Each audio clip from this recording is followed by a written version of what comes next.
¿Todos me escuchan bien? ¿Están todos conectados con audio? Sí, profe, todo Sí, bien. profe. Sí, profe, se le escucha bien.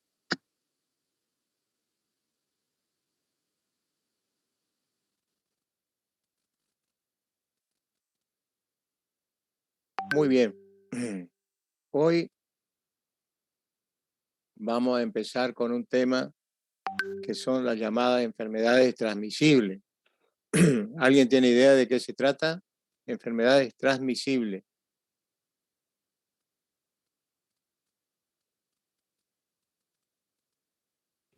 Enfermedades que se transmiten de una persona a otra por contacto. Sí. Algunas son contagiosas, otras no. Ahora vamos a ver. Pero a grandes rasgos podemos decir que las enfermedades transmisibles, algunas de ellas son contagiosas, otras tienen otras vías. Las enfermedades transmisibles son un grupo grande, una manera de dividir las enfermedades. Tenemos muchas formas de clasificar las enfermedades. Por su origen, o sea, por el agente que la ocasiona, le decimos transmisibles y no transmisibles. Y por el tiempo que duran, o sea, el impacto que causan en el organismo, se llaman agudas y crónicas.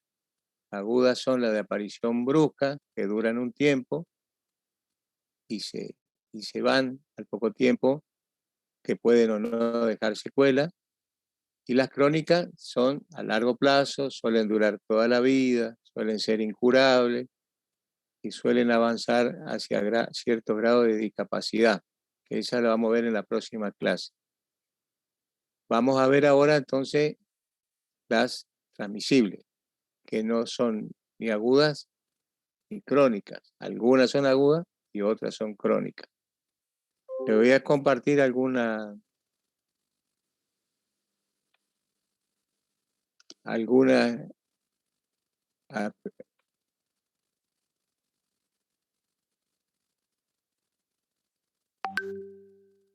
bueno, ¿se ve bien ahí? Sí, profe, se ve. Sí, profe, se ve. Bueno, ¿qué vamos a estudiar de las enfermedades infecciosas o transmisibles? ¿De qué se trata? O sea, vamos a dar el concepto, la definición, vamos a ver algunos comentarios previos para entenderla mejor, qué importancia tienen en la medicina, qué es la cadena epidemiológica, qué medidas de prevención y control se pueden realizar y cómo se presenta en la población para que estén alerta. O sea que vamos primero a la definición.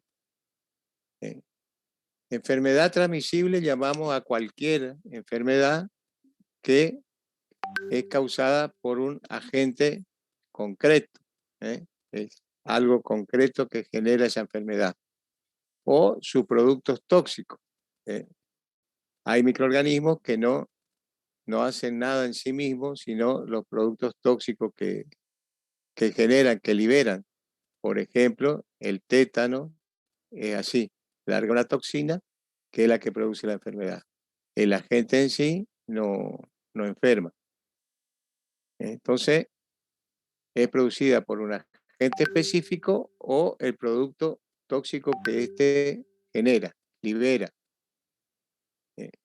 Y se produce por su transmisión desde una fuente o un reservorio a un huésped susceptible. El huésped es el ser humano, que tiene que ser susceptible a a ese agente específico o al producto tóxico de ese agente. Si no es susceptible, no le va a hacer nada. Muy bien, tenemos definida entonces. Veamos esos conceptos previos. Vamos a diferenciar lo que es la enfermedad infecciosa y la infestación, que parece que fuera la misma cosa, pero son diferentes. ¿Por qué? Porque la infección, o sea, la enfermedad infecciosa, se produce en el organismo con manifestaciones clínicas. Le va a dar fiebre, tos,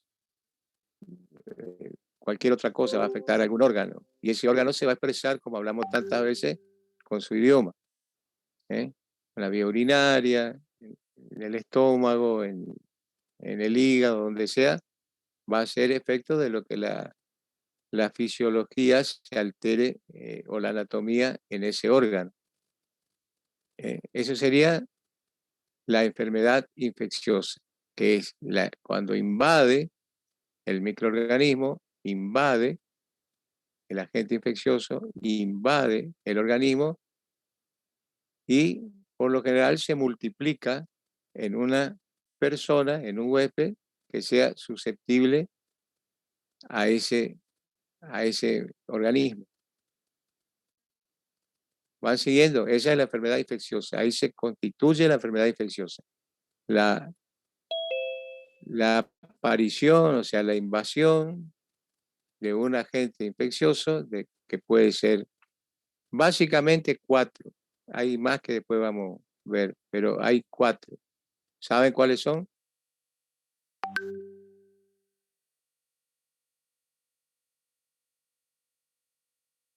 No, profe. ¿Conocen los más comunes que dan infecciones?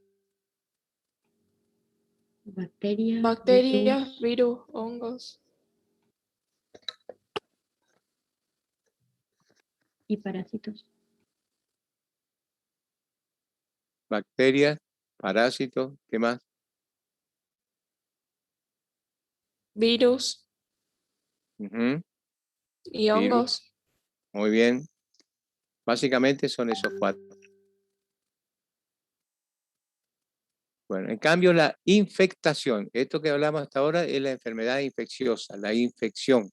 Se produce la infección por la invasión y o multiplicación de un agente que puede ser cualquiera de esos 4 que ustedes nombraron recién en un huésped susceptible. La infestación es cuando no ingresan al organismo, quedan en su superficie, pero pueden transmitirse, por eso es transmisible. Ahí tienen el ejemplo. ¿Conocen esos 2 ejemplos que están ahí? El primero es sarna. Esos son 2 parásitos. La escabiosis, ¿cómo le decimos vulgarmente? Sarna.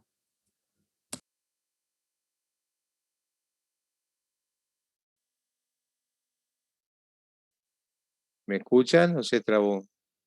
Se trabó, profe. Sarna se dice, profe, ¿cierto?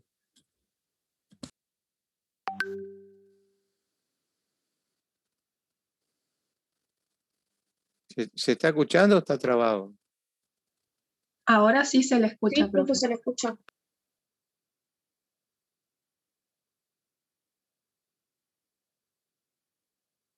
Hola, chicos.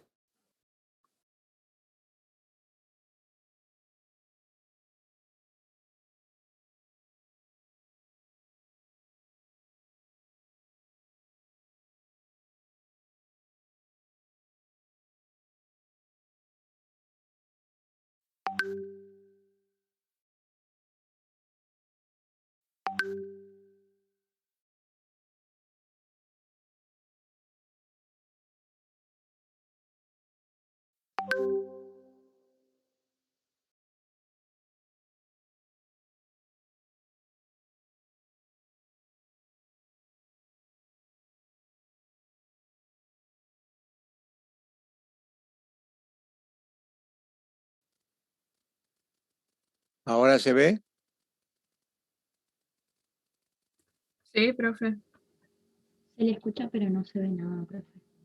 Por si, no, por si está compartiendo. Pero qué barbaridad.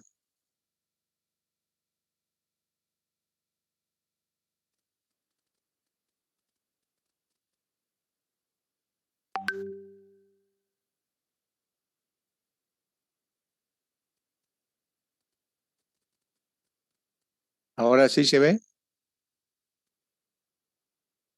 Sí, Ahora ahí sí. se ve. Sí, profe, se ve. Bueno, es para que se vayan familiarizándose con los nombres de las enfermedades, porque después va a ser el trabajo diario de ustedes. ¿Saben lo que es la escabiosis y la pediculosis? Sí, profe, la escabiosis es sarna humana. Sí. ¿Y la Y la pediculosis? pediculosis son los piojos. Muy bien. Bueno, esos son parásitos, ¿eh? Hay hongos que también producen infestaciones, que se quedan en la piel, pero no ingresan al organismo. Pero aún así pueden transmitirse.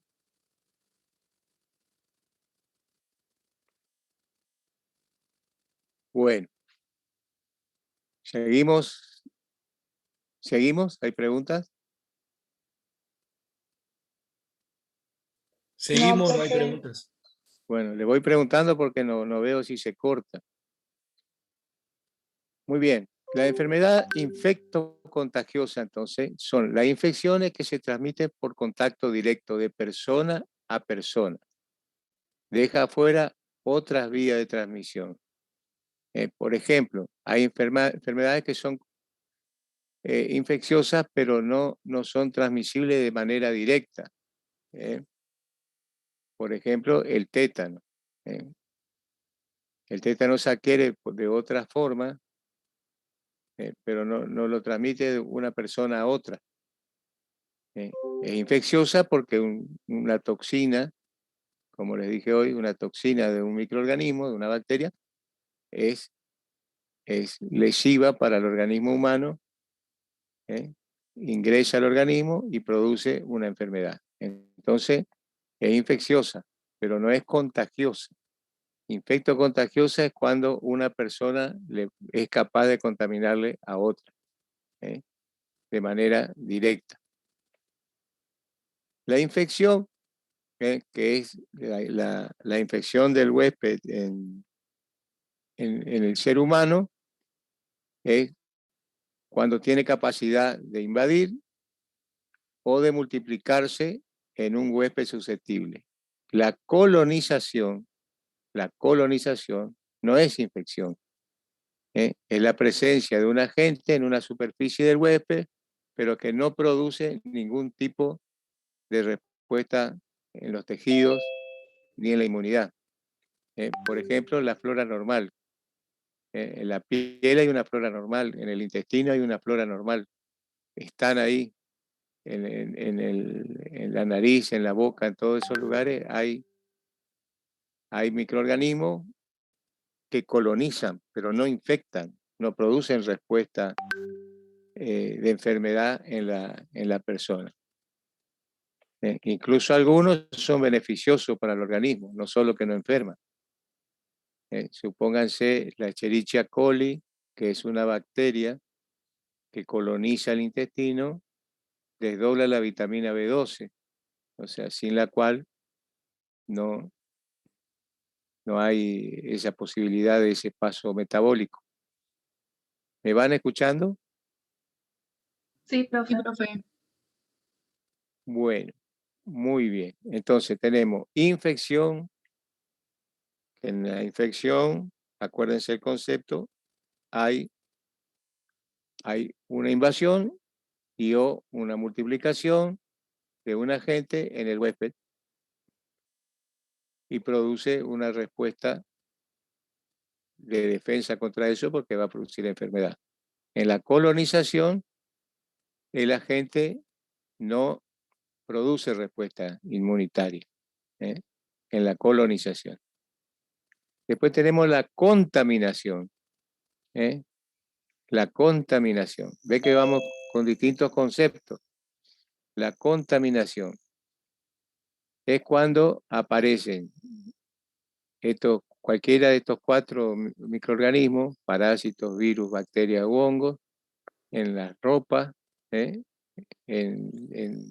la superficie de la camilla de ustedes en el consultorio, en algún instrumento y en algunos alimentos. Ahí se contamina, o sea, hay presencia de agentes potencialmente capaces de generar enfermedad. Ahí está contaminado, no está infectado porque esas cosas no tienen respuesta. No genera anticuerpos la prenda de vestir, ni la mesada, ni un instrumento, ni el alimento. ¿Entienden la diferencia? Tiene presencia de gérmenes, pero están ahí. Son potencialmente peligrosos, pero están ahí. No invadió al huésped. Cuando invada, vemos. ¿Entienden los 3 conceptos? Sí, profe. Volvemos. Infección, colonización y contaminación. ¿Por qué esto? ¿Para qué saber esto? Bueno, porque las enfermedades infecciosas generan una alta mortalidad en países como el nuestro, sobre todo acá en la América Latina, en el África, en lugares subdesarrollados, especialmente en chicos y en personas mayores. Y es, por supuesto, motivo de consulta. Algunas son muy estacionales, como las enfermedades transmisibles que se dan en las estaciones. Por ejemplo, en las estaciones frías, las que afectan el aparato respiratorio, y en el verano las que afectan los intestinos. Continuamente la gente consulta por eso. Y los chicos y los docentes presentan ausentismo escolar, y los adultos ausentismo laboral por estas enfermedades. ¿Quién no se engripa? ¿Quién no tiene diarrea? ¿Quién no tiene bronquitis? Que son todas enfermedades infecciosas. La otra importancia que tiene, que ustedes la tienen hoy presente por el coronavirus, es la posibilidad de hacer epidemia, pandemia, lo que sea, o endemias también, y la posibilidad de poder erradicarlas, trabajar en erradicar las razones por las que se produce. Por lo tanto, exige que se las controle. Tiene la posibilidad de poder controlar. Bueno, ¿qué es el control de una enfermedad transmisible? ¿Qué es el control? ¿Se acuerdan lo que era la incidencia? ¿Lo que es la incidencia? Es un indicador que nos dice que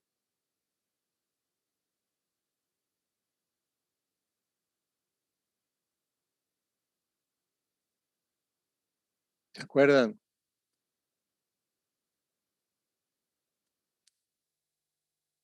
La cantidad de personas que están, o sea, que tienen la enfermedad.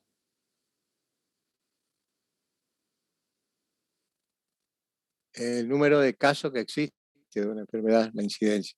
La incidencia sobre el número de casos que existe, los casos nuevos que hay. Entonces, deja de haber casos nuevos. Por eso dice, reduce la incidencia de la enfermedad.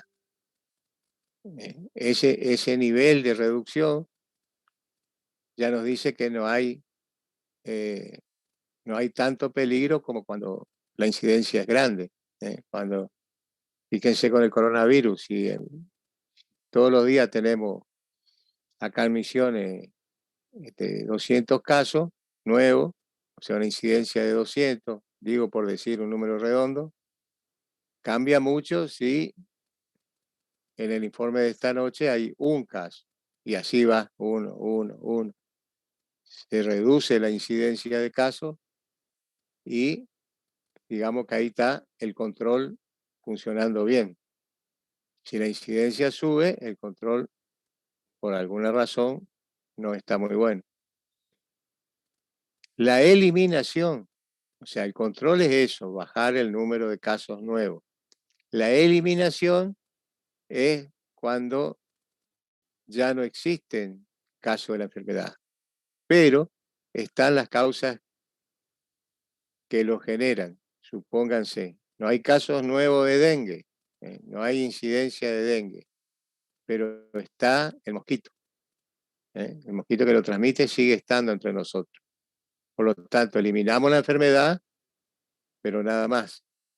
Sigue estando todo lo que puede causarle. Sí, cuando se elimina la enfermedad y el agente que lo causa, ahí ya hablamos de erradicación de la enfermedad. Entonces tenemos el control, la eliminación y la erradicación, que son tres conceptos diferentes. El control es cuando bajamos el número de casos nuevos. La eliminación es cuando ya no hay casos nuevos, pero en cualquier momento puede haber porque siguen o sigue el germen dando vuelta por ahí, o el vector es el intermedio, como puede ser un mosquito. Y la erradicación es cuando se eliminó, se sacó, se erradicó, por eso erradicación. La enfermedad y el agente que lo causa. No hay más mosquito de dengue ni dengue. ¿Vamos bien? Sí, profe. Bueno, son todos conceptos nuevos que vamos viendo que ya nos vamos a ir acostumbrando. Bueno, vamos a ver qué son las enfermedades emergentes y reemergentes, que son las capas multiresistentes a los antibióticos, donde ahí nosotros los médicos, sobre todo ustedes, los médicos nuevos, tienen mucho para hacer, mucho para enseñar, mucho para aplicar, qué son las infecciones hospitalarias, y vincular esto con distintos tipos de enfermedad. Veamos. Emergente es una infección que recién apareció, no estaba. ¿Mm? ¿Mm? No existía, no la teníamos. O bien, no la tenían en tal lugar, está viniendo de otro lugar. Eso es una enfermedad emergente. Es distinto si ya la teníamos, ya la conocemos, pero en este caso, una enfermedad emergente, decimos, acá tenemos una enfermedad infecciosa nueva, no nueva en el mundo, o sea, nueva acá, no había. El dengue no había, por ejemplo, el cólera no había, la leishmaniasis no había, entonces es una enfermedad emergente. Y reemergente es cuando bajó el número de casos, pero vuelve a subir, reemergente. No es nueva porque ya la tuvimos, pero aparece ahora de nuevo con muchos números de casos. Reemerge, reaparece. ¿Vamos bien? Sí, profe. Sí, profe. Díganme, nomás repetimos, porque son todos términos nuevos que estamos usando y que cada uno tiene un concepto que es diferente. Después ustedes se van a tener que expresar en estos términos, sobre todo cuando ya estén recibidos y les consulten. Aparecen enfermedades nuevas, o aparecen enfermedades emergentes o reemergentes, y le van a buscar de la prensa, de distintos organismos, o quizá ustedes sean docentes y tengan que explicar muy bien el concepto. Estamos metiendo mucho concepto nuevo en una sola clase. Así que cuando no queda claro, me dicen, volvemos a conversarla. Bueno, ahora vamos a ver el concepto de cadena epidemiológica. Todo esto tiene que ver para conocer cómo se producen las enfermedades transmisibles. Después vamos a ver algunas, pero vamos entendiendo todos estos conceptos previos para poder entender su forma de aparición, su comportamiento, su modo de contagio, etc. ¿Qué es la cadena epidemiológica? La palabra lo dice, la cadena, una secuencia, una serie de eslabones que se se unen, se articulan para que vaya de la fuente que genera la enfermedad a un huésped susceptible, a una persona susceptible para ese agente. Eso es la cadena epidemiológica. ¿Dónde aparece el germen? El agente o germen, lo que sea, y cómo llega a la persona. Porque si queremos evitar una infección, tenemos que cortar la cadena epidemiológica, romperle algún eslabón para que no pueda continuar desarrollándose. ¿Eh? Entonces, la cadena epidemiológica tiene estos eslabones. El agente en primer lugar, que puede ser un virus, una bacteria, un hongo, un parásito. De cómo infecta, de dónde aparece ese agente para infectar. Cómo sale, de dónde está para infectar. Cómo transmite, por dónde entra al huésped y cómo es el huésped. Estos seis componentes tenemos que conocerlo muy bien, que es la única manera que en algún lugar podamos actuar. El agente, supónganse, ¿se le ocurre alguna infección? Para dar ejemplo.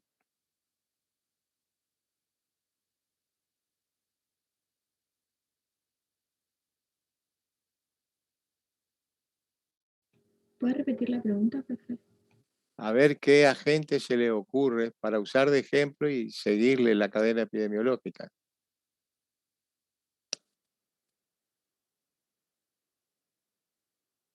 Y el COVID puede ser, puede tener, o sea, como agente es un virus, una fuente de infección puede ser a través de gotitas, puerta de salida y puerta de entrada por las vías respiratorias, y el huésped es el humano. Bueno, el humano a su vez tiene ciertas condiciones, ¿no es cierto? Si tiene comorbilidades, ustedes lo ven todos los días en los medios, si tiene comorbilidades, es más grave. Si es de mayor edad o muy chiquito, también varía con respecto a un huésped adulto, sano, sin comorbilidades, todo eso. Ustedes tienen que siempre analizar el huésped como una parte de la cadena epidemiológica, en cualquier enfermedad de este tipo. En general, en cualquier enfermedad siempre hay que ver a la persona que padece la enfermedad para saber cómo se va a comportar el agente ahí. Supónganse que hablamos de una bacteria que produce angina. También, si miramos toda esta cadena, va a llegar al huésped y le va a atacar de manera distinta si está inmunodeprimido que si no lo está, por ejemplo. Supóngase que tenga diabetes, que esté tomando medicación, que esté recibiendo medicación para el SIDA o trasplante o cáncer, o le falta algún órgano donde el organismo tiene que poner toda su ficha de defensa ahí, supongo que tenga una gangrena, una cosa así. Entonces, cada uno de estos eslabones que conforman la cadena epidemiológica, ustedes lo tienen que evaluar. No es igual para todos, ni para todas las infecciones, ni para cada una de estas cosas. La forma de infección, la fuente de infección, va a ser diferente. Por ejemplo, la fiebre amarilla va a ser a través de un mosquito, parecido al dengue. En cambio, el COVID no, es más directo. Esa es la cadena epidemiológica, distinto de uno que de otro. Si fuera la rabia, por ejemplo, ¿dónde estaría la fuente? El murciélago. Muy bien. ¿Y la puerta de salida?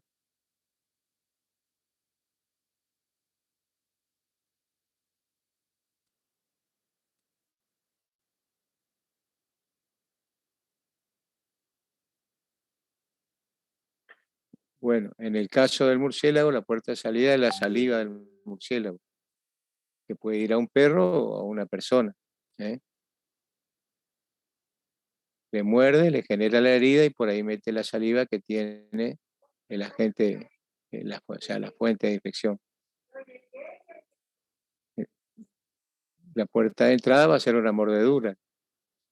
Ya es distinto al coronavirus, ya es distinto al dengue, por ejemplo.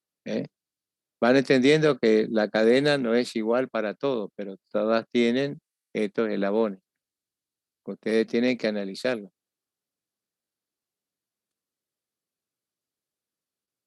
¿Queda claro eso?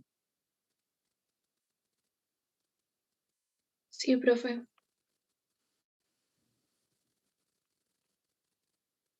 Bueno, conociendo la cadena epidemiológica, ustedes pueden organizar una forma de control, o de erradicación, por ejemplo.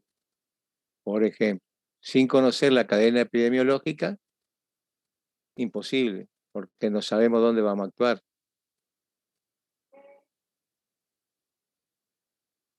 Van a ir conociendo las enfermedades y cada enfermedad transmisible que ustedes vayan estudiando después en patología, en medicina interna, todas las otras materias que tienen los próximos años, ustedes tienen que relacionar después en la cadena epidemiológica, porque va a ser diferente.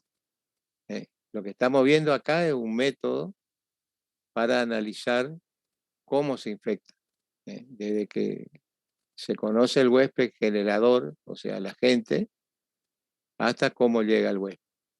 Con toda la patología que ustedes van a conocer, saben dónde tienen que actuar, en qué parte de la cadena epidemiológica para poder evitar que siga la transmisión.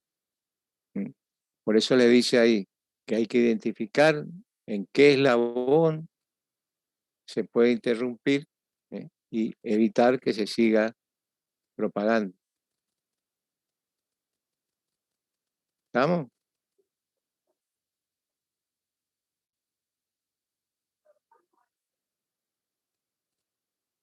¿Estamos? ¿No se cortó?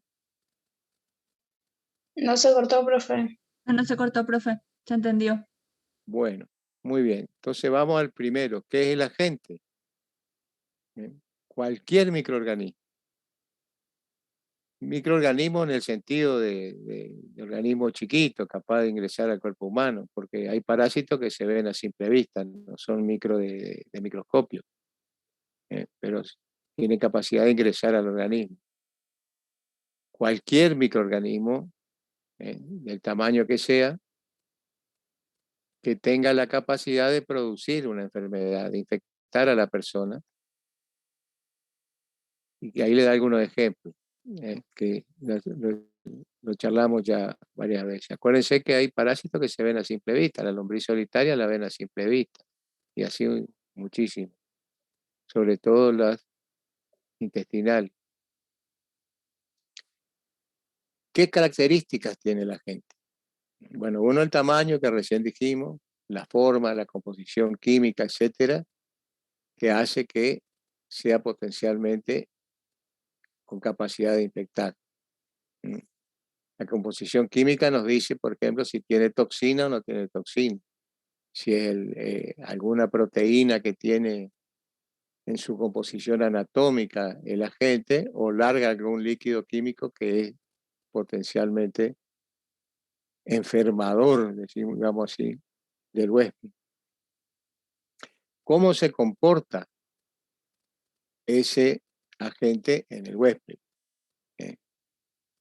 Si es muy contagioso, si tiene una gran capacidad de enfermar, si esa capacidad de enfermar es fuerte, a eso se le llama virulencia. Virulencia no necesariamente es por un virus, sino por cualquier microorganismo. Virulencia le decimos a la violencia, digamos, con la que puede producir la infección en el cuerpo humano, o sea, su fuerza que tiene, su Si es muy virulento, va a causar un estrago. Si es medianamente virulento, por ahí necesita mucha cantidad del agente para generar la enfermedad. Una bacteria que produce angina, si entran unas pocas, por ahí no le hace nada, salvo que tenga una gran virulencia. Un microorganismo nomás que entre ya le hace un desastre. Eso es característico de cada agente que ustedes van a estudiar en microbiología. Sepan nomás de que se van a comportar distinto en la persona a la que invade. También tiene mucho que ver la capacidad de responder del huésped, que ahí le dice antigenicidad, la capacidad de generar un antígeno. Si está inmunodeprimido va a ser una cosa, si naturalmente es inmunodeprimido o bajamente deprimido, como puede ser un chico o un anciano, aunque sea sano, de por sí tiene menor capacidad antigénica que un adulto sano, rozagante, deportista, no fumador, etc. Y cómo la gente resiste al medio, cómo se comporta, su capacidad de resistirse. Supónganse, ¿se imaginan la lepra y la tuberculosis?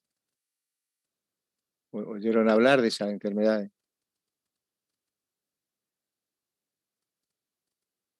Sí, Bueno, ¿qué le da más miedo? ¿Un leproso o un tuberculoso? ¿Alguien que padece lepra o padece tuberculosis? ¿Qué les impresiona más? La lepra. Bueno, tanto la lepra como la tuberculosis son producidos por una bacteria que son primas, digamos así, son muy parecidas. Pero el de la tuberculosis tiene una capacidad de resistir al medio durante mucho tiempo porque forma esporas, que es una forma de resistencia al medio, donde hace como una hibernación y después tiene capacidad de volver a tener posibilidad de contagiar. En cambio, el de la lepra no. Es decir, si ustedes tienen una herida en un pie y pisan una espora de tuberculosis, mucho tiempo después que escupió un tuberculoso ahí, probablemente se agarre la enfermedad. En cambio, el que tiene lepra no le contagia de esa manera. Ese es porque el germen, el microorganismo, tiene diferente capacidad de adaptarse al medio. Es conocido por todos ustedes que el del tétano también tiene mucha capacidad de resistencia al medio. Puede estar mucho tiempo en lugares sin oxígeno, como un clavo oxidado, esas cosas, un material de ese tipo, un metal, en la tierra incluso, y en algunos tipos ¿cómo se llama eso que va al piso? De alfombra. Puede estar la bacteria que produce el tétano con capacidad de enfermar. Si tienen una herida o algo, están jugando o trabajando con esas cosas, se hincan un clavo que hace mucho tiempo tiene el tétano ahí. En cambio, una bacteria sencilla que da la conjuntivitis, por ejemplo, que le inflama los ojos, no resiste eso. No vive después de salir del cuerpo humano. ¿Entienden cómo es diferente? El agente tiene distintas características. En sí mismo tiene distintas características, su composición física, química, tamaño, forma, se comporta distinto una vez que ingresa al organismo, y fuera del organismo, mientras está en posición de contagiar, es diferente también su comportamiento en el medio. Acuérdense el ejemplo del tuberculoso, el leproso, el tétano, que son ejemplos precisamente de cómo algunos mueren y bien salen del organismo y otros siguen con capacidad de contagiar. ¿Preguntas?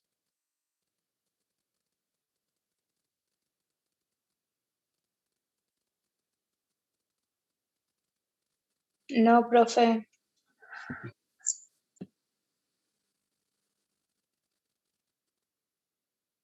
Bueno, ¿cómo se infecta? ¿Mm? ¿Cómo se infecta? ¿De dónde se infecta? ¿Qué les parece a ustedes?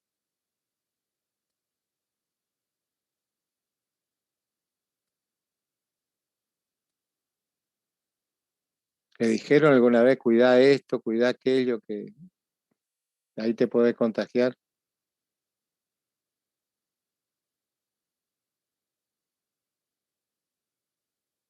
Se puede contagiar de otra persona, de un animal, de alguna cosa o de una sustancia donde está el agente que genera infección, y de ahí ingresar al huésped y provocar la enfermedad. O sea que la fuente de infección es variada. Puede ser animada o no animada. Animadas, personas, animales, plantas, puede ser también. Objetos, ¿eh? ¿Qué puede contagiar, por ejemplo, que sea persona o animal? ¿Se acuerdan de alguna?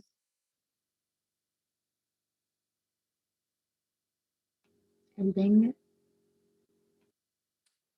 Bueno, una infección de La persona a rabia puede persona ser. es fácil de decir. A ver si me... A ver, La rabia. Leishmaniasis, por no, ejemplo, la también. rabia de persona a persona no, pero sí de animal a persona. De persona a persona puede ser el VIH. Muy raro que ocurra, no hay caso. De persona el coronavirus. ¿Mm?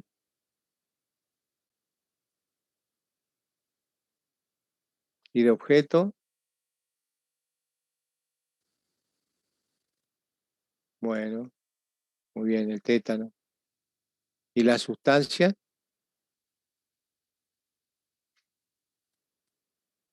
De una sustancia,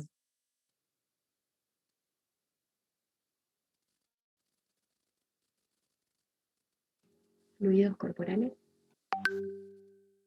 puede ser fluidos corporales, pero ahí sería de persona a persona. Está bien también, pero algo que sea solo de una sustancia, ¿se le ocurre? Nunca le dijeron, no coman ensalada rusa que estuvo en el sol y fuera de la ladera de 2 o 3 días. Nunca le dijeron eso, que las mayonesas se contaminan rápidamente y son fuente de infección, sobre todo de enterobacterias, que son las que producen grandes diarreas, por ejemplo.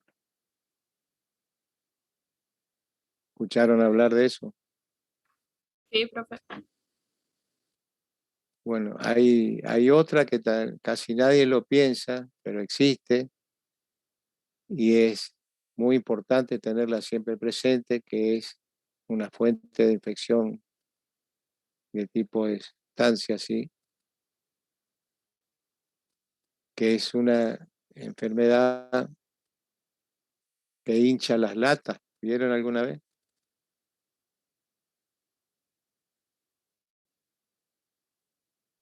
Yo no. ¿Vieron eso? Nunca le dijeron, no vaya a tomar un líquido o Sí, abrir pero una no lata recuerdo cuál era ¿cómo se llamaba? ¿No se acuerdan cómo se llama la enfermedad? ¿El botulismo puede ser? Exactamente, el botulismo. Muy bien. El botulismo es una enfermedad muy grave porque no tiene cura. ¿Mm? No tiene cura y produce una muerte espantosa. Bueno, no sé si hay una muerte que sea linda, pero la del tétano es muy, muy fea porque la persona pierde movilidad respiratoria y como que se ahoga en sí mismo porque no puede expandir el tórax para respirar. Y es irreversible. No, no se puede curar. No tiene vacuna y si contrae se va a morir de una manera muy, muy, muy fea, de manera consciente. Y el tétano igual, el tétano tiene la ventaja que, eh, digamos, tiene vacuna y tiene suero. Entonces, la vacuna, que es para las enfermedades infecciosas, se puede hacer como prevención. Se hace con tiempo, cosa que cuando se produzca el contacto entre la gente y el huésped, tenga antigenicidad, es decir, tenga capacidad de respuesta inmunológica, tenga defensa. En cambio, el suero se pone cuando ya está a punto de contraer la enfermedad, ya ingresó el agente infeccioso.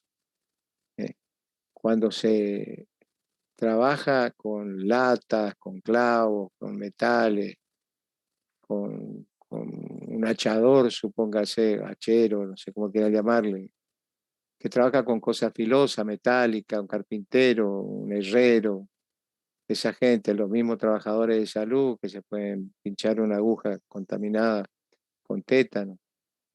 Se hace la vacuna que le da tiempo como para, si alguna vez se pincha dentro de los 10 años, tenga defensa. A los 10 años tiene que hacer un refuerzo. Pero si nunca se hizo y se pinchó con un clavo oxidado, ahí hay que hacer suero. A diferencia de la vacuna, ya viene el antígeno. Le está poniendo la defensa directamente. Esa defensa no es del huésped. Esa defensa es artificial. Se está poniendo con el suero. Entonces igual se le hace vacuna. Las dos cosas, el suero y la vacuna. El suero para que actúe ya, porque ya se hincó, ya se contaminó. Y la vacuna para que ya quede protegido más adelante si le vuelve a pasar. ¿Entiende cómo funciona? En el botulismo le va a dar unos tremendos problemas intestinales porque le va a producir como unas parálisis de ciertos nervios y no tiene marcha atrás. O sea, pero a diferencia del tétano, no hay cómo prevenirlo que no sea cuidándose en la alimentación, porque a través de una sustancia genera la enfermedad. Puede ser una lata de picadillo, una lata de dulce de durazno. No necesita ser una lata, puede ser cualquier recipiente que contenga esa sustancia. Puede ser una cajita de cartón de tomate, de puré de tomate, de conserva de tomate, que sea imagínense cualquier cosa, una botella gaseosa, en cualquier lugar que esté hinchado así, puede ser, porque ese microorganismo se respira el dióxido de carbono y elimina oxígeno, por eso infla el lugar donde está colocado. Tengan en cuenta que eso no tiene cura, por lo tanto hay que educar en eso y ustedes pensar en eso cuando vean un paciente con los síntomas.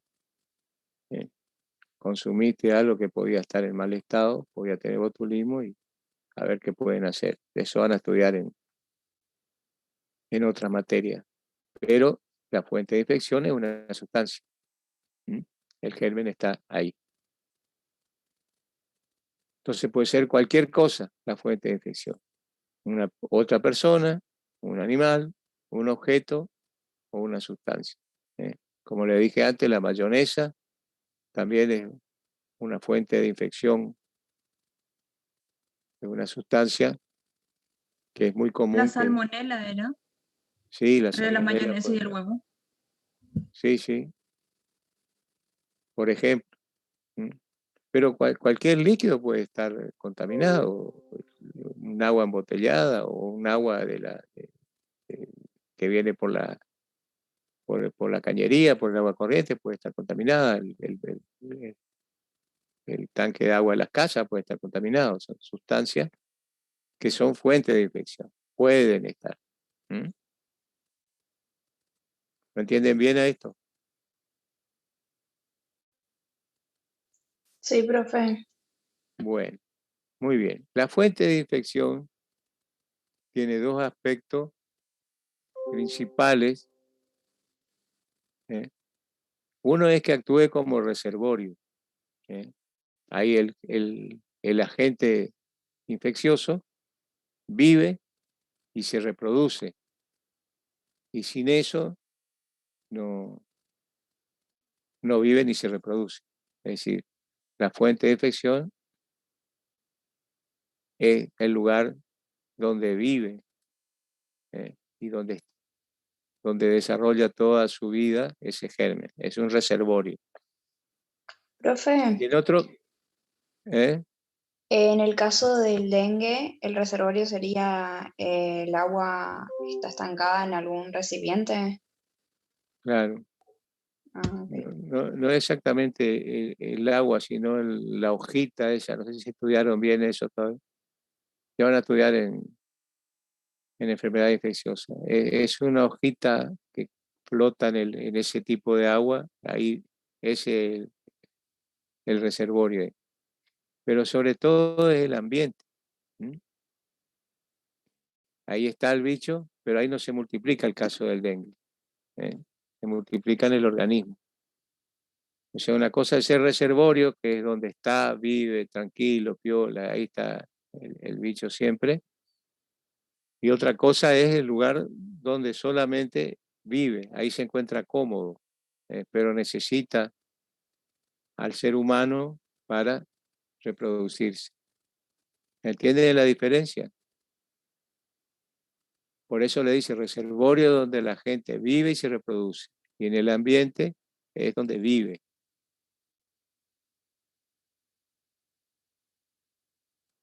¿Entienden?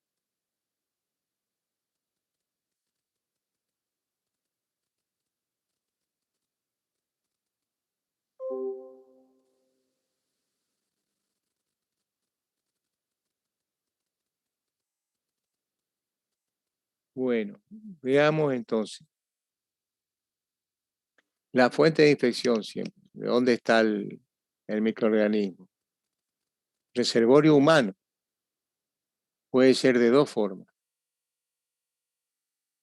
En una persona enferma, que sería un reservorio humano con la enfermedad.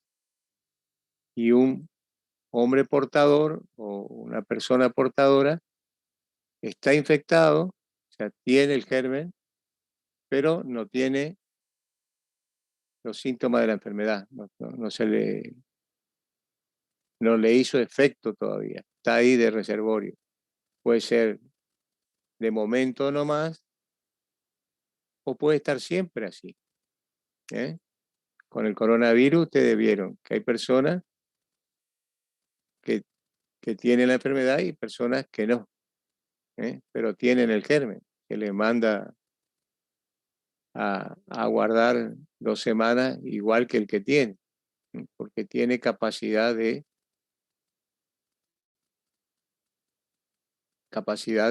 generar el contagio. Es solo portador. Y así un montón de enfermedades. Entienden que hay reservorios humanos que son enfermos y otros que son solo portadores.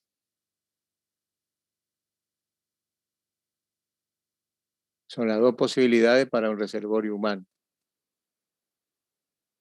Y lo mismo pasa con el animal. La misma situación que con el ser humano.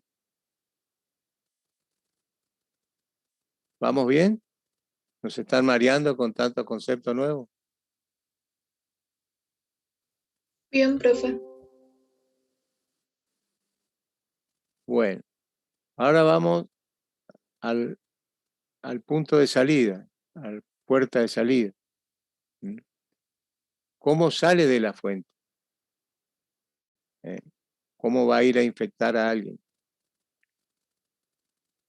Bueno, va por la respiración, por el aparato digestivo, por la materia fecal, por la piel, simple contacto, algunas enfermedades por la placenta, en las mujeres embarazadas, y el tracto genitourinario en algunas enfermedades muy específicas.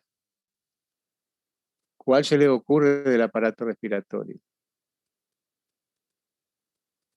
Esta cosa la sabemos porque nos cuidamos de muchas cosas. A lo mejor no la clasificamos así.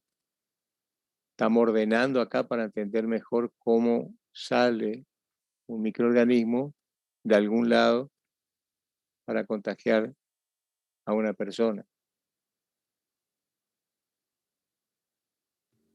Respiratorio puede ser tuberculosis o COVID. Muy bien. Por el aparato digestivo.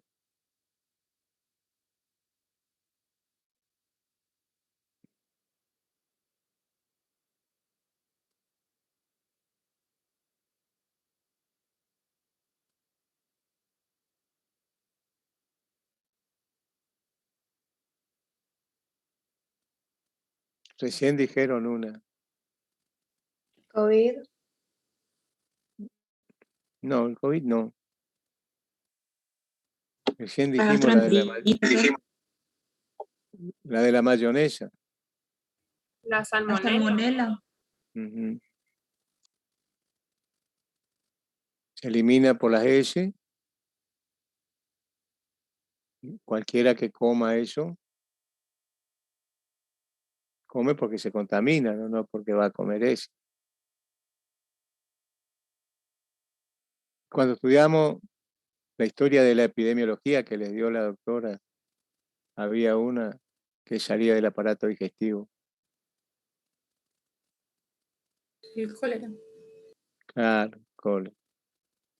¿Alguna de la piel?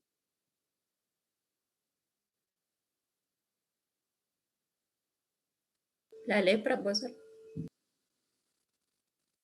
Podría ser, pero más fácil que eso. Varicela. El herpes. ¿Cuál? El herpes.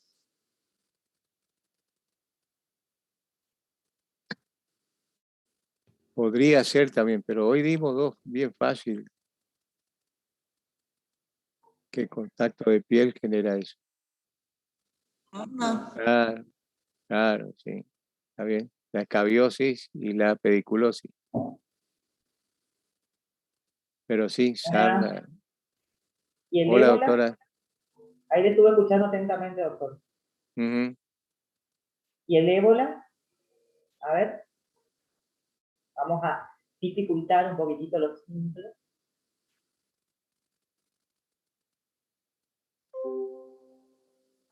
Velozmente entrando a Google, a ver.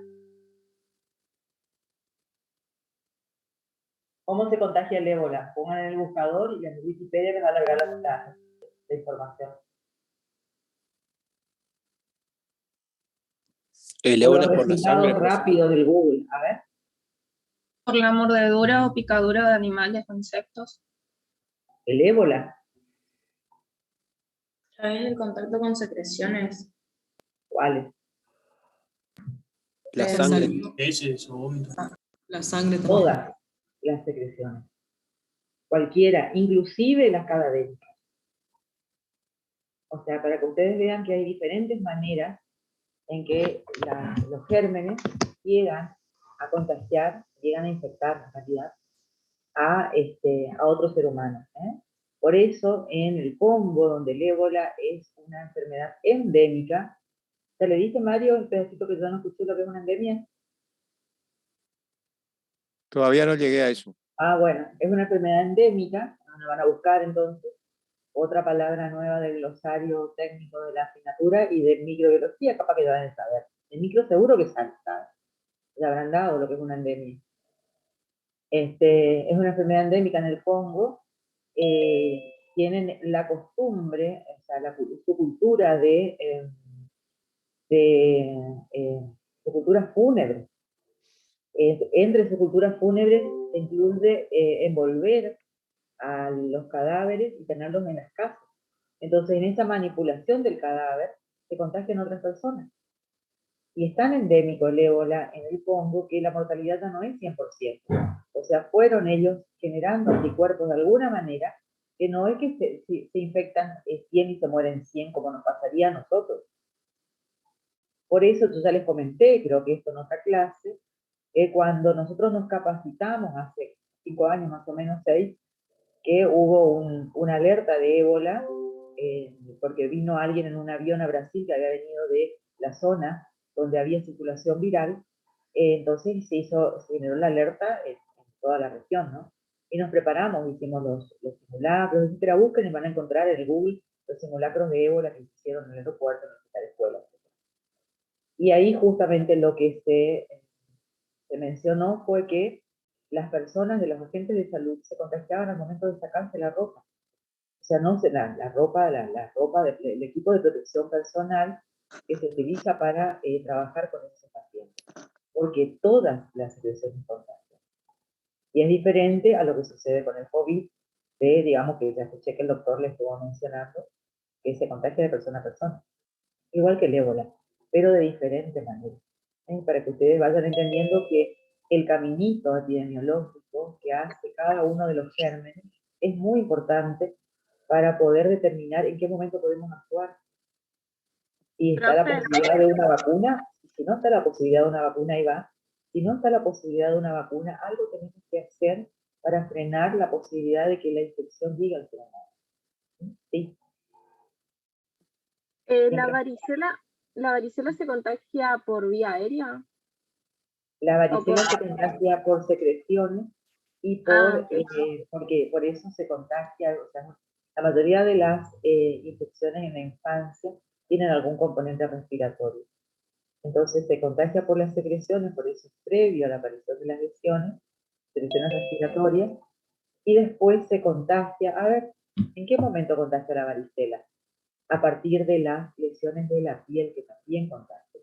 Cuando se caen las costras o antes que se caigan. A ver, cuando se caen las costras se destapa y quedan las lesiones abiertas o antes. A ver. Cuando se caen, no sé. O sea, decir que cuando se caen se destapan y salen todos los virus volando. No, es que no sé, profe, por eso. Ya lo escuché por eso. Creo que uno aprende por el cuero, ¿no? Yo les cuento una anécdota. Cuando yo era jovencita como ustedes, recién recibida, yo siempre les digo que lo primero que uno hace es guardia, porque es la plata rápida, lo que uno consigue pronto para poder tener su plata, ¿no? Entonces, es el destino final de todo médico recién recibido hacer guardia, y hay muchos que no son recién recibidos también, digamos. A algunas personas les gusta hacer como el doctor Pérez, y otras personas lo hacen porque forma parte del especial. Yo hacía las guardias, y es de aquí que una vez atendí a un pacientito con varicela, y yo sabía la epidemiología, el curso natural de la enfermedad, cómo, en qué momento contagiaba, desde qué momento a qué momento, que es muy importante para saber en qué momento las personas pueden tener contacto con otras personas o en qué momento hay que aislar al paciente. Exactamente igual que COVID. En el caso de la varicela, los niños que tienen varicela tienen que ir a la escuela, pero no pueden dejar de ir a la escuela eternamente. O sea, hay un plazo en el cual son contagiosos y otro momento en el cual no contagian. Entonces, atendí a un paciente en la guardia que tenía varicela, la mamá le pidió que le haga el certificado para la escuela porque no podía ir más. Entonces, no me acuerdo cuántos días llevaba de varicela, de aparición de las primeras lesiones, que son máculas eritematosas que rápidamente evolucionan a pápulas, ampollas, pápula y se rompe, o ampolla y se rompe, todas en periodos diferentes, en momentos diferentes. Y el polimorfismo, o sea, las diferentes lesiones, todas, mácula, pápula, vesícula, ampolla despechada o vesícula despechada, todas al mismo tiempo es la característica de la dolencia. Entonces, yo le hice el certificado a la señora diciéndole, pongámosle que fue hoy la guardia día miércoles y el nenito comenzó ayer. Entonces yo conté 1, 2, 3, 4, 5, martes, miércoles, jueves, viernes, sábado, domingo, no va a la escuela, el lunes puede ir a la escuela. Bien, le hice el certificado hasta el domingo, no sé qué fecha, el 6 de junio. A partir del 7 de junio puede asistir normalmente. Pasó unos días y me llamó un pediatra muy conocido, muy, de eso que a uno le dicen algo y a uno le hace dudar porque sabe mucho, porque tiene una larga trayectoria, y me dijo que tuvo que romper mi certificado porque la varicela se contagiaba a partir de, lo que vos decís, Ana, el momento en que se caen las cosas. Yo me quedé en la duda, pero me quedé en la duda, obviamente le pedí disculpas, que había hecho mal certificado a su paciente, y me fui a leer, porque a mí me picó el bichito de la curiosidad. Yo tanto me puedo haber equivocado, pero me pareció haber estado segura. Además, era una de las preguntas que me hicieron cuando rendí la respuesta. Y bueno, fui a leer y resulta que yo tenía razón. Entonces digo, qué importancia que tiene saber en qué momento la persona, porque a ustedes les puede tocar atender adultos y van a necesitar justificar su ausencia laboral o el aislamiento en la familia, o en qué momento volver a trabajar si son independientes, cómo moverse a partir del momento de la aparición de una enfermedad infecciosa. Entonces ustedes tienen que conocer, como todos nosotros, cuándo es el momento en el cual una persona deja de contagiar. Lo mismo pasa con la hepatitis A, vieron que antes se preguntan los padres y le hacían durante un mes que no vayan a trabajar. La hepatitis A contagia 7 días nomás y después, chao, no contagia más. Entonces, realmente sacar a las personas de su actividad, a los niños de la escuela, bueno, saquemos de este contexto que es distinto, de su actividad del día a día y alterar el ritmo de la familia, es complicado, y más cuando uno no conoce y lo hace por error. Entonces es muy importante saber todo esto que le está diciendo, cómo se contagia, porque de eso depende las diferentes medidas que deba tomar el paciente, sea en el ámbito hospitalario, que se deba tomar con el paciente, sea en el ámbito hospitalario o en el ambulatorio, cómo hay que hacer que las personas esperen en una sala de espera, y si nos toca una infección dentro de nuestro entorno familiar, saber cómo tenemos que cuidarnos o cómo tiene que cuidarse esa persona que está con un proceso infeccioso. Entonces, es muy, pero muy importante conocer desde cuándo se contagia, cuánto tiempo dura el periodo de estado y el periodo de contagiosidad. Y en qué momento se entra el periodo de convalescencia y se deja de contagiar y la persona puede volver a su actividad normal, o pueden aparecer complicaciones y uno tiene que estar atento y dar pautas de alarma al paciente. Entonces son todas cuestiones que ustedes las van a aprender en epidemiología, aparte en microbiología. Seguramente saben todo esto, más aún van a aprender en las enfermedades infecciosas cuando vean 5 años, creo que cursan, con cuarto. Pero eso no le quita, digamos, la importancia de que ustedes sepan esto para tomar algunas medidas. Pónganle que ustedes trabajan en un centro de salud público, o que sean pediatras y tengan que dar alguna recomendación para un jardincito o una escuela. Tienen que saber estos momentos de las enfermedades infecciosas y cómo se contagia, para justamente permitir que las personas sepan si se tienen que poner un barbijo, si tienen que tener cuidado con la ropa, si tienen que tener cuidado con el lavado de manos o con la eliminación de las microbios. Bueno, te dejo seguir, doctor.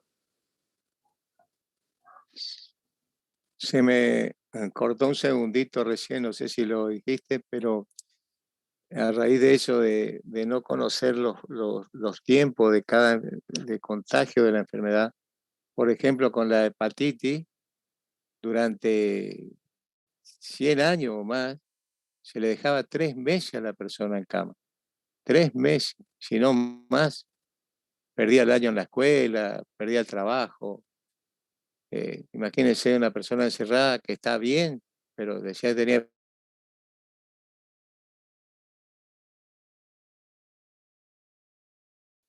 Y eso por no saber la epidemiología, la historia natural de la enfermedad.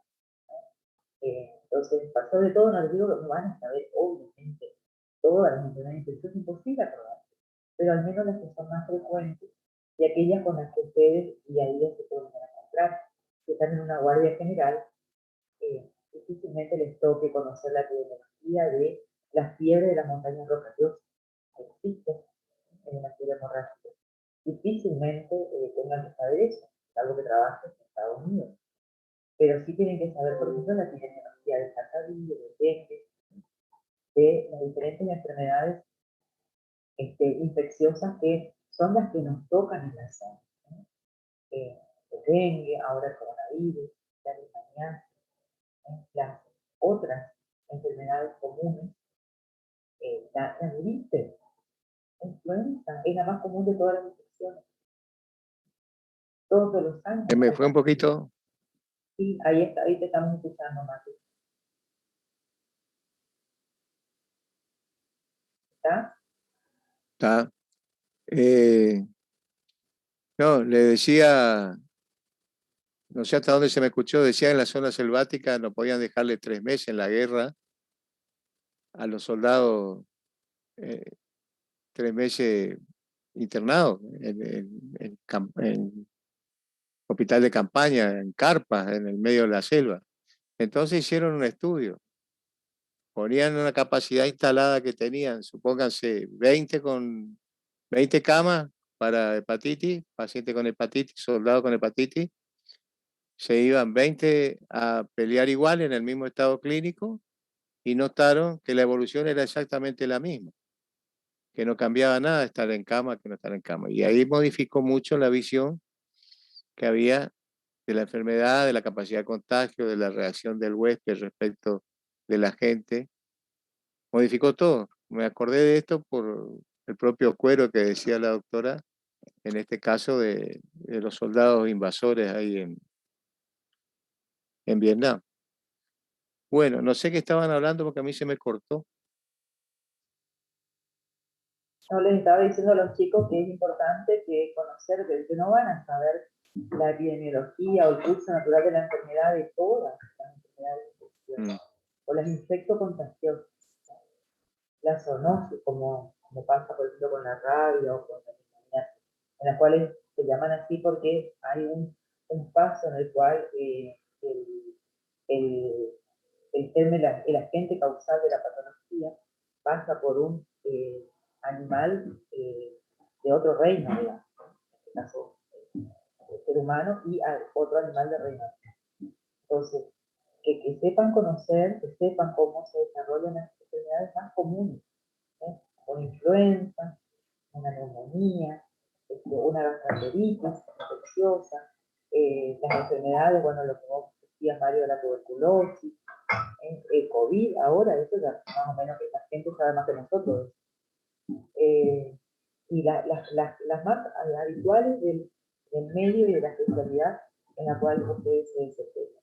Pero como lo más probable es que arranquen en una guardia general, las consultas de guardia en adultos y en niños están siendo las mismas. Traumatismo, fiebre, algún dolor, alguna enfermedad infecciosa en la mitad de la consulta. Y los traumas y las lesiones, casi la otra mitad. Así que el resto son enfermedades un poco más, o problemas un poco más por ahí no tan frecuentes. Patología cardiovascular, por ahí, de urgencia en el adulto. Pero en pediatría, por ejemplo, casi todo enfermedades infecciosas y traumas. Y en adulto le va a pasar igual. Entonces, sepan las más frecuentes, por eso aprovechen la cruzada de microbiología en la cual le van a enseñar la mayoría de estas patologías, sean bacterianas, parasitarias o virales, sobre todo las virales, que son las que más la gente desconoce. Las bacterianas al menos tienen tratamiento antibiótico, entonces en algún momento dejan de ser contagiosas, pero sí las virales que se autolimitan o no tienen un tratamiento específico. Sepan eso y listo, con eso se van a poder defender ante cada una de esas situaciones y sobre todo saber porque sirve en el manejo clínico.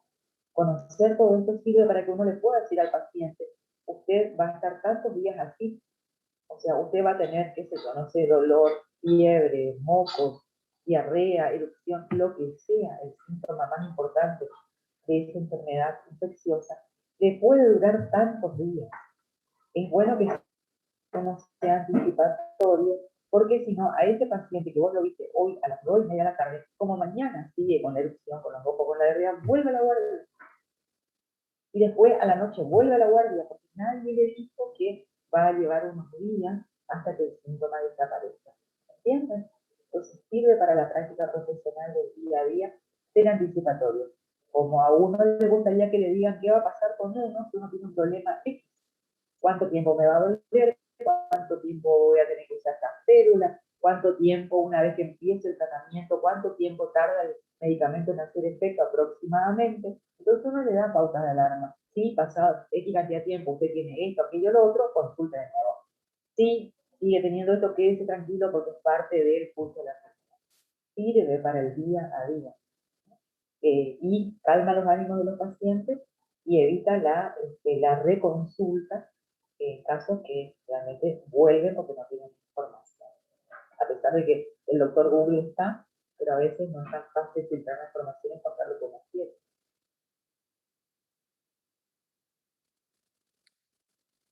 Bueno, muy bien. Y la cadena epidemiológica permite también aconsejar para prevenir lo que le dice la doctora, cómo se va a comportar la enfermedad en esa persona.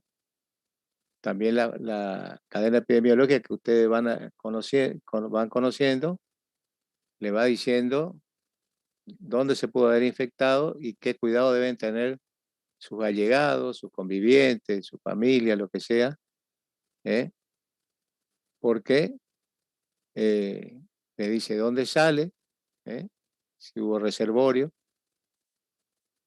y de dónde salió la enfermedad que contrajo, del aparato respiratorio de otra persona, del aparato digestivo, del ejemplo que estuvimos dando, como el cólera, la sarna, de la placenta no llegamos a decir, pero en general en la embarazada las enfermedades infecciosas se transmiten vía placenta, por ejemplo la toxoplasmosis, la brucelosis, que es una enfermedad que acá no hay mucho porque hay en zonas de grandes ganaderías, esas cosas. Y en el tracto genitourinario hay varias enfermedades, sobre todo la de transmisión sexual, que salen de esa vía. Por lo general coincide la puerta de salida de la fuente de infección con respecto a la puerta de ingreso al huésped. ¿Cómo se transmite? ¿Cómo se transmite? Veamos. ¿De manera directa o de manera indirecta? La transmisión directa es, por ejemplo, una infección por, como decía la doctora hoy, de la varicela. Va directo, no hay nada entre medio de las secreciones y la persona que recibe la secreción y se enferma. En cambio, en la indirecta hay un intermediario que puede ser un vector, por ejemplo, un mosquito, algún insecto, lo que sea, o a través del aire o cualquier otra cosa del agua que lleve la enfermedad directamente de un lugar a otro, de una persona a otro. Ahora le voy a hacer una pregunta capciosa. ¿Y las infecciones intrahospitalarias cómo se transmiten?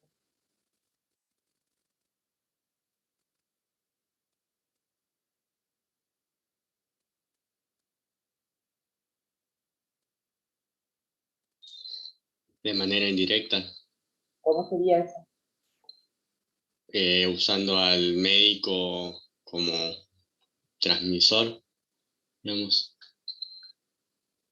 En el caso de que no se descarte los guantes, no cambie los guantes, podría ser ahí, a través de los guantes. ¿Y lo más común? no lavarse las manos. A propósito de un tema que sigue después de estas clases, que es seguridad del paciente, por eso vino la pregunta, las infecciones intrahospitalarias las transmitimos el personal de salud con las manos o con los objetos que utilizamos para la atención. Muy bien.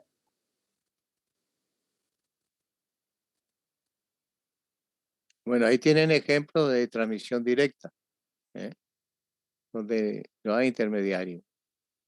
Puede ser por tacto, como tienen ahí, por la saliva o la mucosa nasal, lo que sea, y una mordedura, por ejemplo, el caso de la rabia. Y la indirecta, ahí está alguna de las cosas que ustedes dijeron. Los objetos que pueden transmitir una enfermedad de manera indirecta se llaman fomites. Es común, por ejemplo, que un chico tenga un germen en la boca capaz de producir enfermedad en otro, algún objeto en la boca, compartir un chupete, un chupetín, un lápiz en la escuela, eso se llama fomite. Es una manera indirecta de llevar la transmisión, de transmitir una enfermedad de una persona a otra. Todo eso que es inanimado, se llaman fomites. Los vectores, bueno, pueden ser mecánicos o biológicos. Vector mecánico, ¿cuál le parece que puede ser?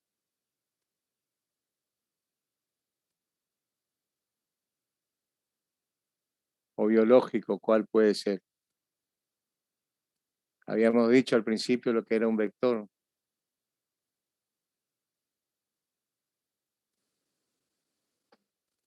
Por ejemplo, ¿qué más? Y un mecánico podría ser cuando una mosca, por ejemplo, se posa en la comida y tiene suciedad en sus patas. Bueno, y la vinchuca, ¿qué es? No es mosquito.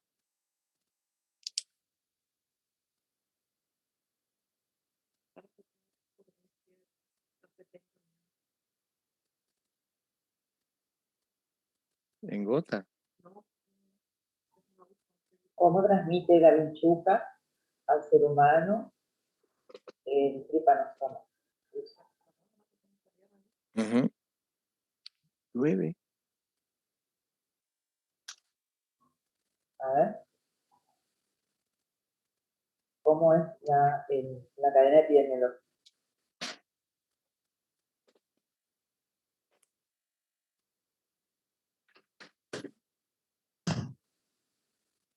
Mire si estuviera el profesor Silva escuchándola. Puede ser mediante la materia fecal en la piel del... A ver.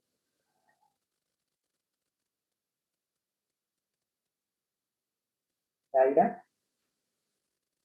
Que si puede ser por la materia fecal en la piel del hombre, por ejemplo, si defeca en la piel se contagia, o sea, deja el parásito en la piel y por ahí se transmite.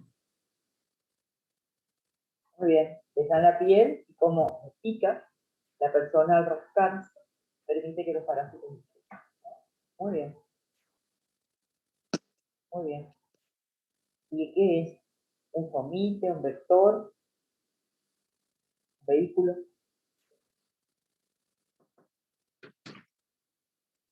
¿Un vector sería? No, que esperes.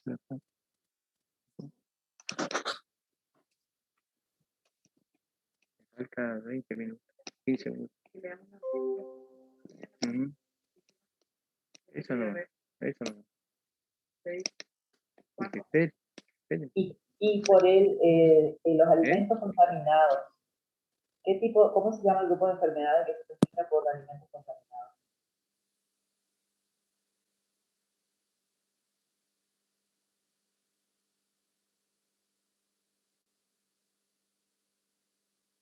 ¿La leche puede transmitir alguna enfermedad?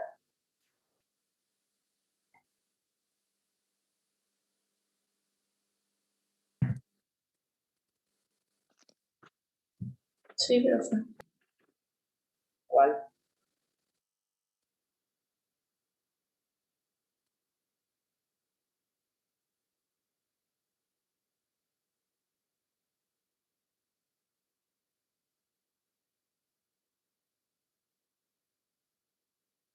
¿La carne puede transmitir alguna enfermedad infecciosa? Sí, la toxoplasmosis. ¿Y cuál más? Más, más famosa que la brucelosis. La enfermedad de las vacas locas. ¿Cómo? La enfermedad de las vacas locas puede ser. Y también la enfermedad de las vacas locas, pero esa es más rara. Más común que Salmonella, profe, o Escherichia coli. salmonella, la Escherichia coli. ¿Qué hace la Escherichia coli? ¿Qué infección, qué produce la Escherichia coli? Hizo famosa con una cadena de hamburguesas.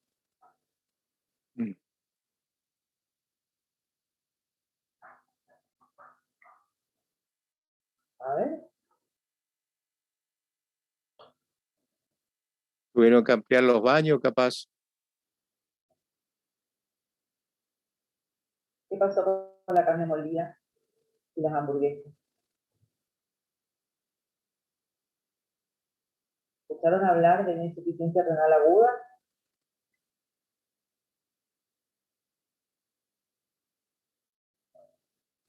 Sí, yo creo que sí. Ajá. ¿A causa de qué? De la carne cruda. De la carne mal cocida, que transmite la toxoplasmosis por un lado, puede transmitir la toxoplasmosis y también puede transmitir la Escherichia coli. La Escherichia coli, la heterotoxigénica, a través de su heterotoxina, genera un mecanismo inmunológico que produce ¿qué cuadro gravísimo que lleva a la insuficiencia renal aguda y crónica o a la muerte? El famoso Y síndrome hepática, ¿no? Además, síndrome urémico hemolítico, descubierto por el doctor Gian Antonio, médico argentino. También aparece así con los chacinados que están crudos, o la gente, por ejemplo, es muy común que no cocine no me sale la palabra, la morcilla, comen morcilla sin cocinar, que puede tener Escherichia coli y produce el síndrome urémico hemolítico. Le produce una insuficiencia renal y del hígado, gravísimo. La toxoplasmosis también puede ser por la carne cruda de cerdo.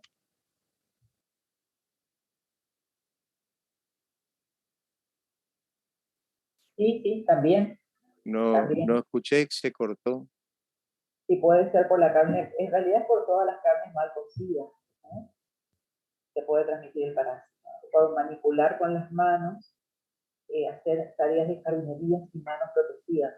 Aunque los gatos tienen la costumbre de defecar, hacer pocitos en la tierra, y si uno manipula tierra de jardín, puede tener contacto con las formas parasitarias, digamos, con el parásito que produce la toxoplasmosis.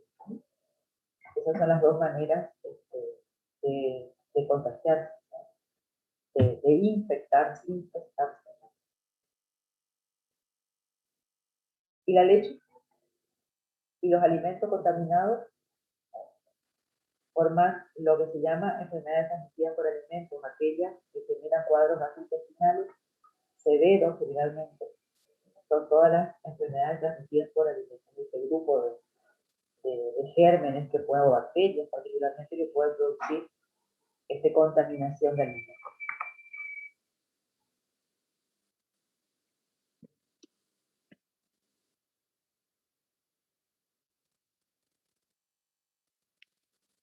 Bueno, por ahí aparecen. ¿Se cortó? No, profe, ¿Se escucha? Qué bueno. Bueno, ahora veamos cómo entra al huésped. El huésped somos nosotros, las personas, la persona que se va a infectar. ¿Cómo ingresa al huésped? Bueno, ingresa por las conjuntivas, una forma de ingresar, por los ojos, por decirlo así, por el aparato respiratorio, digestivo, el tracto genitourinario y heridas. Las heridas. Habíamos hablado hoy en general de algunos ejemplos de estas enfermedades. Por ejemplo, hoy en día, ¿cuál es una que hay que tener mucho cuidado? Que ingresa por las conjuntivas. Una de las formas de ingresar es conjuntiva. COVID. Sí, esa es una. Y por el aparato respiratorio,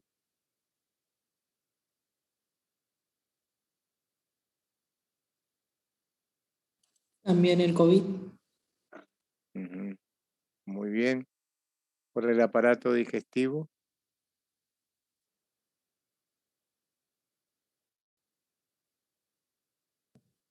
Las enfermedades gastrointestinales que dijo la profe. muy bien. El tracto genitourinario, Las ETS. Las infecciones urinarias. sí, un grupo grande de enfermedades llamadas así. Y bueno, y por heridas, mordeduras,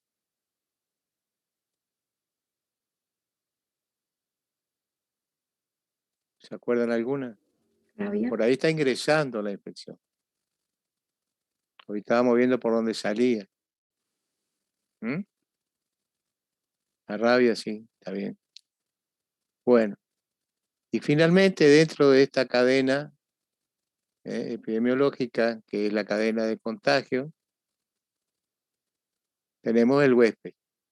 Va a ser distinto el impacto de la infección según las condiciones que tiene el huésped.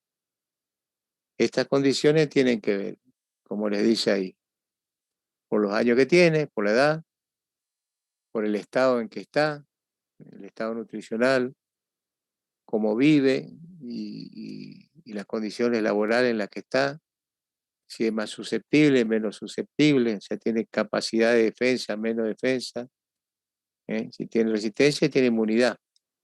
Por ejemplo, tiene inmunidad si estaba vacunado. En el caso del tétano que hablamos hoy, en ese caso estaba vacunado.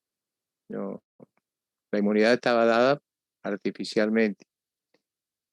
La resistencia sería más natural, lo mismo que la susceptibilidad. Algunos salen dos personas, supónganse, de musculosa, a andar en moto, cada uno en una moto, un día de lluvia en pleno invierno. Uno se agarra una gripe tremenda, recibe la infección y el otro no. O uno es más susceptible que el otro no es susceptible y el otro tiene resistencia, que puede ser por inmunidad o naturalmente. Se ve mucho en los chicos más humildes eso, con aquello de que Darwin solía decir, la ley del más fuerte, que se le ve a los chicos más humildes en los barrios de modestos así, a los chicos descalzos, sin abrigo, y no les pasa nada, no contraen enfermedades infecciosas de la misma manera que un chico del centro, bien alimentado y todo esto. Ha creado una resistencia a lo largo del tiempo y seguramente para que ese haya logrado esa resistencia, alguno que no era muy fuerte no pudo sobrevivir para eso. Sobreviven los más fuertes. La edad tiene mucho que ver. Una persona muy jovencita, muy niño, probablemente todavía no tenga esa resistencia. Sus condiciones para contraer la enfermedad infecciosa sean más grandes, lo mismo que de un anciano, que de una persona adulta, con un estado nutricional excelente y con condiciones de vida y de trabajo también bueno. Si además de eso tiene resistencia, susceptibilidad mínima, pero mucha resistencia, y además haya recibido inmunidades para muchas enfermedades a través de vacunas, bueno, es muy difícil que a ese huésped el impacto de la infección sea igual que de uno que tiene condiciones diferentes, o todo lo contrario. Entienden que el huésped es tan importante en toda la cadena de transmisión como cada uno de los eslabones que vimos, como es el agente propiamente dicho, su forma de infectar, su fuente de infección, su puerta de entrada. Es tan importante el huésped. Nunca se olvide que va a impactar en personas, y las personas no somos todos iguales. Tenemos estas características que nos diferencian y hacen que la infección o el microorganismo, cuando ingresa, actúe de diferente manera. Es un eslabón más en esta cadena de transmisión. ¿Estamos? ¿Preguntas hasta acá? Bueno, mañana vamos a tratar de completar este tema y después en algún momento vamos a entrar a las enfermedades no infecciosas, que es otro grupo, como dijimos al principio, que se comportan de diferente manera y que la forma de contraerlas y las condiciones del huésped tienen que ver con otras cosas, no con las que estamos viendo para este grupo de enfermedades. Nos vemos mañana. Bueno, profe, Chao, muchas chao, profe. gracias. Profe.